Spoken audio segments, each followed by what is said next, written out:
Hey, welcome to our pre-show Supercross Live on supercrossonline.com, fueled by Monster Energy. I'm Lauren Abraham with my co-host here, Jim Holley, and we are here, stop 2, Chase Field in Phoenix. Last week, stop 1 in Anaheim, but we have some sad news since last week in Anaheim.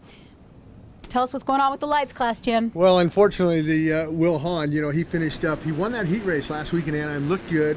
Gets in that main event ride, putting in a great main event ride, and ended up crashing, breaking his nose. Still finished up 8th. Then he goes out this week and he's practicing on Wednesday. Gets off again. Feels a little pain in his side. He goes to the doctor on Thursday, and a fractured hip for Will Hahn, so he will not be here. He's going to be out 3 to 6 weeks. You put 3 weeks. That's February 4th, Anaheim. I don't know if they'll bring him back that soon. I think maybe San Diego. Maybe San Diego, but I'm thinking more like Seattle with a fractured hip. That's a bad injury, and it's just another bad luck for Will Hahn. That kid, he's got a big heart, but unfortunately injured and not riding here at Phoenix. Well, he'll be back, and when he does come back, he'll probably come back strong. So, coming from a professional snowboarding background, do these guys all get on the bike, or do some of them take some downtime?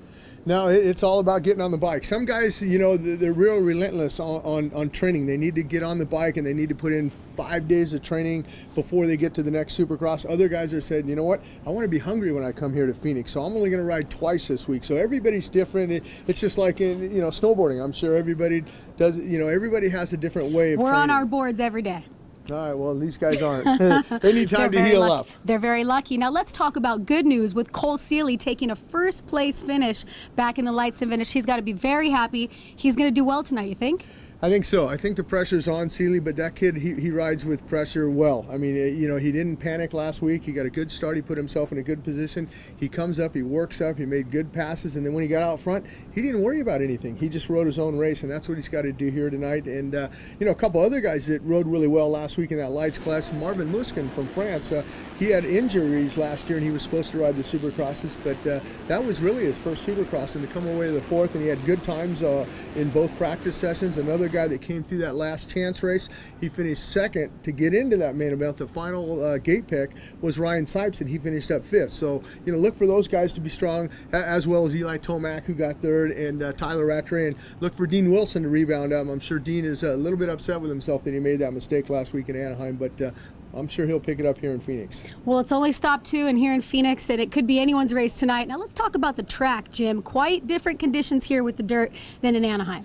Yeah, I mean, this is a dome, and they're going to open it up, let a little sunshine in. It's going to be a great day here in Phoenix for the fans and racing, but it's a little bit different soil. It's a little tricky. I mean, it looks like you got some traction out there, but it is slick in some spots, and it gets blown out a little bit in some of the corners as the day progresses. So it should be challenging enough for the guys, but I think it'll be great racing. Anyway, these guys, any track that they go to, these guys are going to put on a great show. Well, we have breaking news in the 450 division. We have one of our favorite contenders. He's back tonight, Trey Canard. Yeah, I talked to the Team Honda manager, Eric Kehoe, and he said, Trey's been riding last week prior to, just after Anaheim, and he's been riding all week, and he feels good. I mean, he's ready to go, and he's chomping at the bit. The only thing is you just got to keep Trey in check and remind him that, hey, we want to see you out there, but we don't want to see you injured also. Take it easy. But Trey is not one to take it easy. He'll go out there, and, Trey Canard could come away with a win here in 2012 here at his first race back in Phoenix. I believe it. Now let's talk about what happened with James Stewart. He didn't have a very happy race last week. Do you think he's going to do better tonight?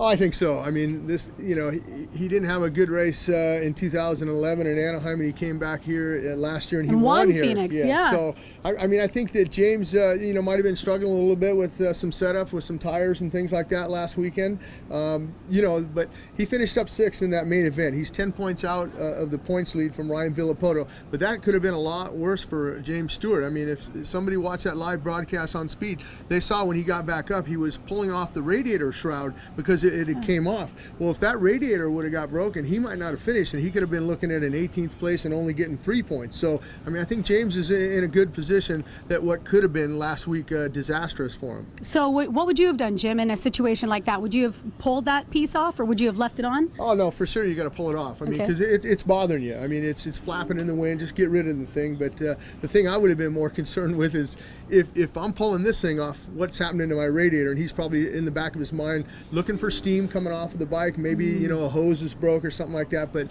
you know, it stayed together, and he finished up 6th. But I'm sure James will be, everybody's going to be chasing Villapoto. I mean, Villapoto, you talk to anybody, and everybody says, man, that guy was one with the bike. He didn't make any mistakes. The only mistake he did make was that heat race where he had a problem with the clutch on the starting line. He got a bad start, but he worked up and transferred. But that main event, he comes out on fire. I mean, he collects $1,500 from Nuclear Cowboys for that hole shot, and he just left everybody. I mean, at one point he had a 20-second lead over Chad Reed, but that was because Chad Reed had his problems and went down. Dungey had his problems. Stewart went down. But I look for those 3 guys to be ready to go here tonight in Phoenix. Well, no doubt Ryan's going to have a huge target on his back tonight. Join us later on the track walk. We're going to be interviewing the athletes, see how they're feeling about tonight's race. Jim, it's all about tonight here in Phoenix, Chase Field.